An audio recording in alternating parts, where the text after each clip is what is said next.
मेरा नमस्कार, मैं सुमन शर्मा आप सबका स्वागत करती हूँ इस वीडियो में। अनुवाद का जैसे हमने एक सीरीज़ शुरू की है, अनुवाद का किसे कहते हैं, उसकी परिभाषा, उसके महत्व और स्वरूप की बात हमने की थी।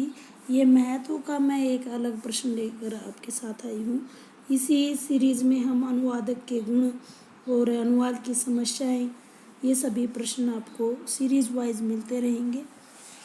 ये बीए फर्स्ट ईयर के स्टूडेंट्स तथा एमए के जो दूसरे सेमेस्टर के जो विद्यार्थी हैं उनके लिए यह बहुत ही ज़्यादा लाभदायक रहेगा। उम्मीद करती हूँ आपको वीडियो पसंद आएगा। सबसे पहले हम कल बात कर चुके थे परिभाषाओं की कि मूल भाषा के संदेश को लक्ष्य भाषा में प्रस्तुत करने की प्रक्रिया को ही अनुवाद कहा जाता है। ये हम कल पढ़ चुके थे। ये नाइडा एवं टेलर की परिभाषा है। एच स्मिथ की परिभाषा की अर्थ को बनाए हुए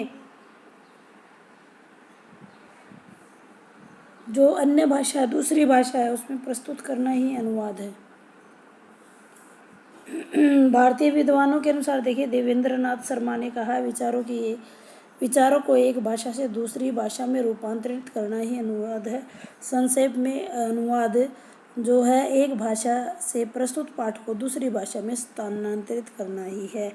आइए इसके महत्व की बात कर लेते हैं कि आजकल अनुवाद व ट्रांसलेशन का इतना महत्व क्यों बढ़ता जा रहा है।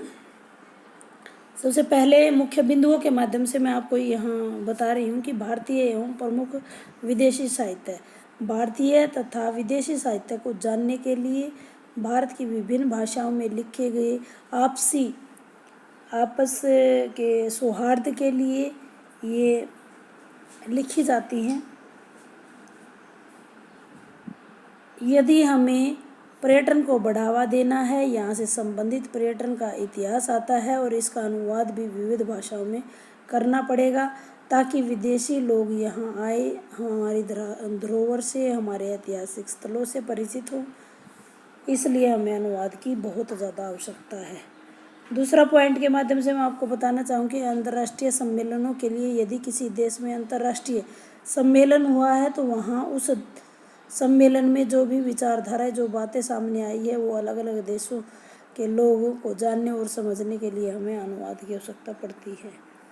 दूसरे देशों के द्वारा किए जाने वाले शोध कार्यों के लिए देशों में विज्ञान को लेकर, वैज्ञानिक तकनीकों को लेकर नए नए रोज रिसर्च हो रहे हैं, अनुसंधान हो रहे हैं। उन्हें जानने के लिए, समझने के लिए हमें